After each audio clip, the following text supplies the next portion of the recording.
मित्रांनो, तुम्हाला प्रामाणिकपणे एक गोष्ट सांगू का? तुम्हाला वाटतं की तुम्ही इंग्लिश शिकत आहात? खरं सांगू, तुम्ही तुमचा वेळ फुकट वाया घालवत आहात.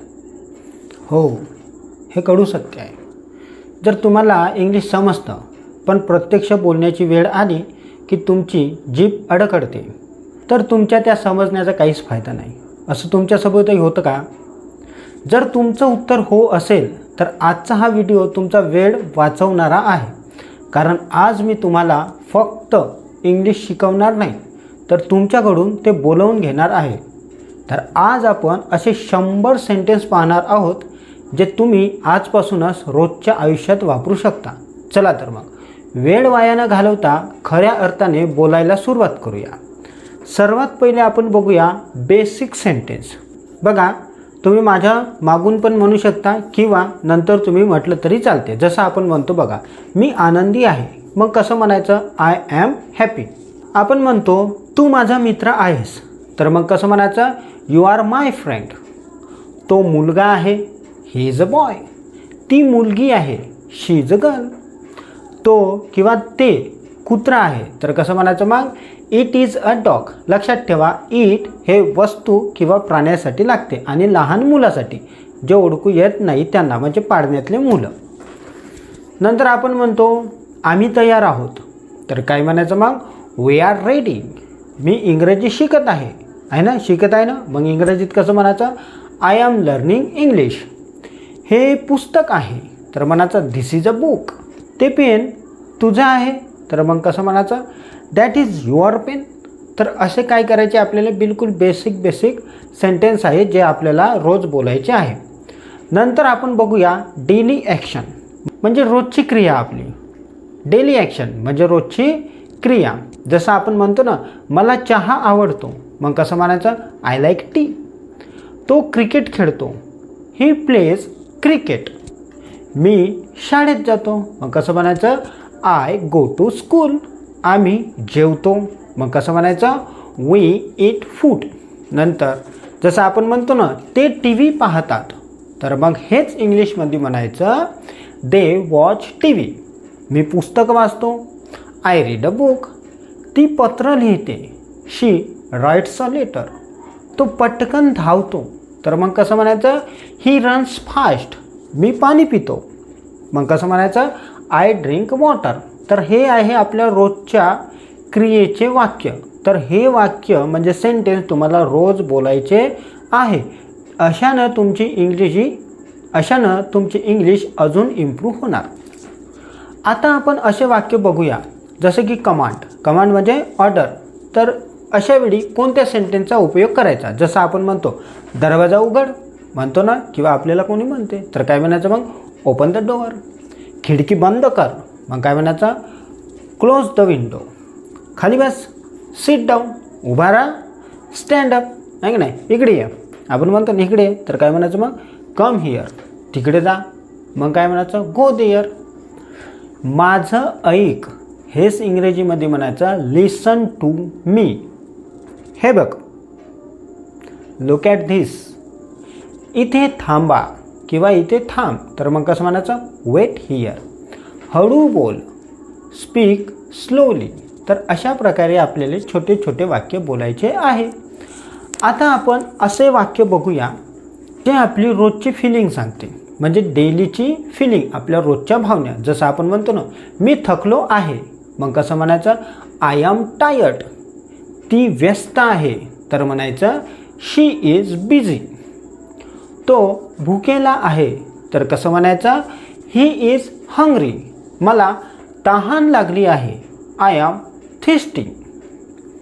आम्ही मित्र आहोत, म्हणताना असे आम्ही मित्र आहोत, मग कसं म्हणायचं? We are friends. पाऊस पडत आहे, तुमच्याकडे पडत आहे का? आमच्याकडे पडला सकाळी, तर मग कसं म्हणायचं? पाऊस पडत आहे. It is raining. सूर्य गरम आहे, द सन इज हॉट. आपण म्हणतो आकाश निळे आहे, तर कसं म्हणायचं? The sky is blue. आज रविवार आहे, टुडे इज संडे. तर मित्रांनो, सराव कसा वाटतोय मला कमेंटमध्ये नक्की सांगा. आता बघूया आपण डेली रुटीनचे सेंटेन्स. जसं आपण म्हणतो मी लवकर उठतो, तुम्ही उठता का नाही? माहीत नाही, पण मी तर लवकर उठतो. मग कसं म्हणायचं? I wake up early. मी जेवण बनवतो किंवा ती जेवण बनवते. कसं म्हणायचं मग? She cooks food. तो कामावर जातो. मग म्हणा इंग्रजीत ही गोज टू वर्क. मी माझं गृहपाठ करतो म्हणजे homework. I do my homework. काय म्हणायचं? I do my homework. आम्ही खेळ खेळतो. तर हेच म्हणायचं वी प्ले गेम. आपण असं म्हणतो ते गाणी गातात म्हणता ना. मग कसं म्हणायचं? दे सिंग सॉंग्स. मी माझी खोली साफ करतो. मग कसं म्हणायचं? I clean my room. ती कपडे धुते. तर हेच इंग्रजीत म्हणायचं शी वॉशेस क्लॉथ. तो गाडी चालवतो. ही ड्राईव्स अ कार. मी आईला मदत करतो. I help my mother. असे आपल्याला सेंटेन्स बोलायचे आहे. आता आपण असे सेंटेन्स शिकू जे क्रिया चालू आहे म्हणजे प्रेझेंट कंटिन्यू. समजा म्हणजे क्रिया चालू आहे तर प्रेझेंट कंटिन्यू. तर असे वाक्य आता आपण शिकू जे तुम्ही रोजच्या वापरामध्ये उपयोगात आणू शकता. जसं आपण म्हणतो मी येत आहे तर म्हणायचं आय एम कमिंग. ती जात आहे तर म्हणायचं शी इज गोईंग. तो झोपला आहे तर म्हणायचं ही इज स्लीपिंग. मी खात आहे आय एम इटिंग. ते बोलत आहे तर म्हणायचं दे आर टॉकिंग. आम्ही काम करत आहोत तर म्हणायचं वी आर वर्किंग. ती वाचत आहे तर कसं म्हणायचं मग? शी इज रीडिंग. तो लिहत आहे तर म्हणायचं he is writing. Me T V पाहत आहे तर म्हणायचं I am watching T V. ते भुंकत आहे तर भुंकणारे कोण आहे? कुत्रे आहे, लक्षात ठेवा. तर अशासाठी वापरायचं इट. प्राण्यासाठी इट. तर काय म्हणायचं? It is barking. समजलं? असे काय करायचे? आपल्याला सेंटेन्स बोलायचे आहे. आता आपण पाहू असे सेंटेन्स ज्याचा उपयोग आपल्याला नम्रपणे बोलण्यासाठी होतो म्हणजे पोलाईट. काय म्हटलं मी? पोलाईट म्हणजे नम्रता. तर असे आपण कोणते सेंटेन्स बोलू शकतो? जसं आपण म्हणतो ना मला पोहता येते तर म्हणायचं आय कॅन स्विम. तिला नाचता येते तर म्हणायचं शी कॅन डान्स. त्याला गाता येते म्हणजे गाणे गाता येते आहे की नाही तर म्हणायचं ही कॅन सिंग. मला गाडी चालवता येत नाही. आता हे निगेटिव्ह आहे तर काय म्हणायचं? आय कॅन नॉट ड्राईव्ह किंवा आय कांट ड्राईव्ह. कोणतं पण म्हणू शकता. तू मला मदत करू शकतो का? आता मी प्रश्न विचारला तू मला मदत करू शकतो का? तर काय म्हणायचं? Can you help me. मी आत येऊ का? हे तर तुम्ही रोजच वापरता शाळेमध्ये जाता तेव्हा किंवा कोणाच्या ऑफिसमध्ये जाता तेव्हा. Can I come in. काय म्हणायचं? Can I come in. मी इथे बसू का? May I seat here. काय म्हणायचं? May I seat here. मला पाणी द्या तर म्हणायचं प्लीज गिव मी वॉटर. खूप खूप धन्यवाद. तर अशा वेळी म्हणायचं थँक्यू सो मच. आणि माफ करा मी उशीर आलो तर म्हणायचं सॉरी आय एम लेट. तर असे आपल्याला काय करायचे आहे? छोटे छोटे सेंटेन्स बोलायचे आहे. हे जर तुम्ही सेंटेन्स बोलले तरच तुम्ही इंग्रजी शिकू शकता. नाहीतर काही फायदा नाही. तुम्ही व्हिडिओ पाहणार आणि भुलून जाणार. प्रॅक्टिस करायची आहे. प्रॅक्टिस महत्त्वाची आहे. तर सकाळपासूनच सुरुवात करायची असे सेंटेन्स बोलायचे. आता नुसते सेंटेन्स बोलणं म्हणजे झालं का? नाही.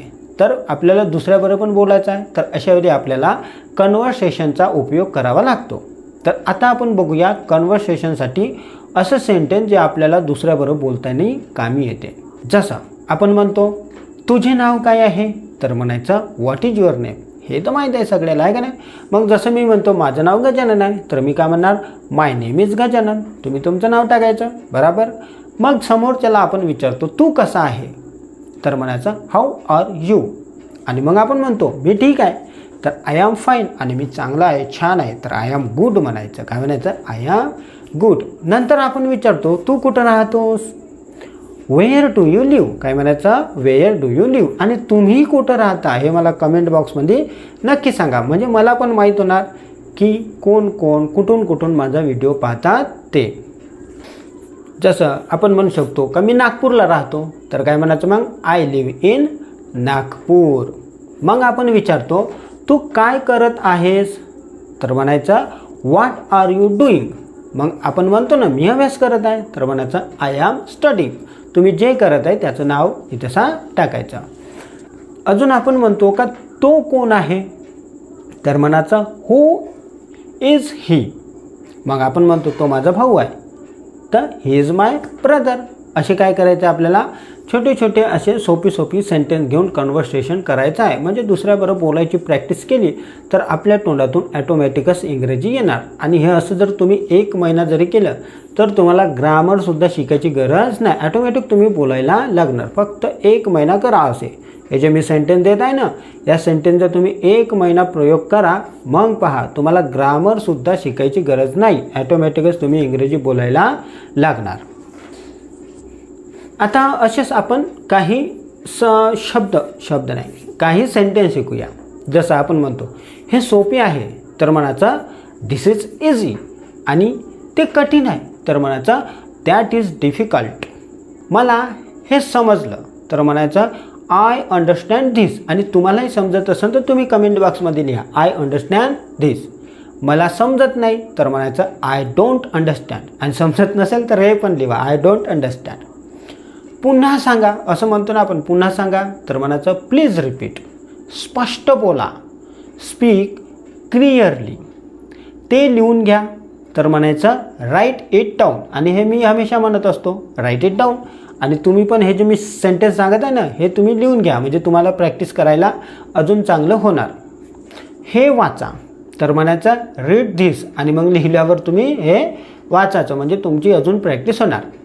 रोज शिका असं म्हणतो ना आपण, रोज शिका, तर म्हणायचं लर्न डेली. अधिक सराव करा, तर म्हणायचं प्रॅक्टिस मोर. तर असे काय करायचे, छोटे छोटे सेंटेन्स तुम्हाला करायचे आहे. त्याच्यासाठी तुम्हाला काय पाहिजे, मोटिवेशन पाहिजे. स्वतःला पण मोटिवेशन द्यायचं, दुसऱ्याला पण मोटिवेशन द्यायचं. मग मोटिवेशन इंग्रजीत कसं द्यायचं, तर मी तुम्हाला 10 सेंटेन्स सांगतो मोटिवेशनचे. म्हणजे तुम्ही स्वतःला पण मोटिवेशन देऊ शकता आणि दुसऱ्याला पण मोटिवेट करू शकता. तर असे मी तुम्हाला आता 10 सेंटेन्स देणार आहे. जसं आपण म्हणतो बघा, वेळ मौल्यवान आहे, तर म्हणायचं टाईम इज प्रेशियस.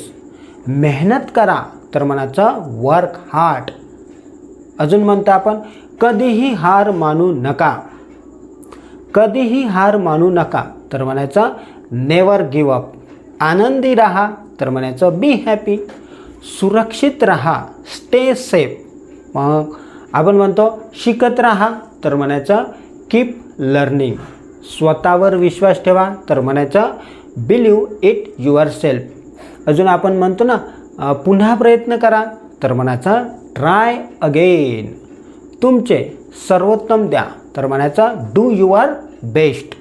आणि अजून आपण म्हणतो तू हे करू शकतोस, तर काय म्हणायचं यू कॅन डू इट. तर असे काय दिले मी तुम्हाला मोटिवेशनचे सुद्धा सेंटेन्स दिलेले आहे. तर हे मोटिवेशनचे जे सेंटेन्स आहे ते तुम्ही स्वतःला पण लागू करा आणि आपले मित्र मैत्रीण बहीण भाऊ यांना पण सांगत चला, म्हणजे त्यांनी पण इंग्रजी शिकण्यासाठी काय होणार, मोटिवेट होणार. तर फ्रेंड्स, तुम्हाला हा व्हिडिओ कसा वाटला? जर तुम्हाला खरंच इंग्रजी बोलायची असेल ना, तर हे 100 सेंटेन्स नुसते ऐकून काही फायदा नाही. तर काय करायचं आहे, तुम्हाला रोज बोलायचं आहे. सराव केल्याशिवाय काही शक्य नाही. समजलं ना? तर मग आत्ताच कमेंट करा आय विल प्रॅक्टिस डेली. समजला? तर व्हिडिओ आवडला असेल तर लाईक करा, आपले मित्र मैत्रीण बहीण भाऊ यांना पण शेअर करा आणि अशा सोप्या पद्धतीने शिकण्यासाठी आपल्या चॅनलला सबस्क्राईब करा. करून ठेवलं असेल तर खूप छान, आणि नसन केलं तर करून घ्या. पुढच्या व्हिडिओमध्ये भेटूया. तोपर्यंत शिकत राहा आणि बोलत राहा.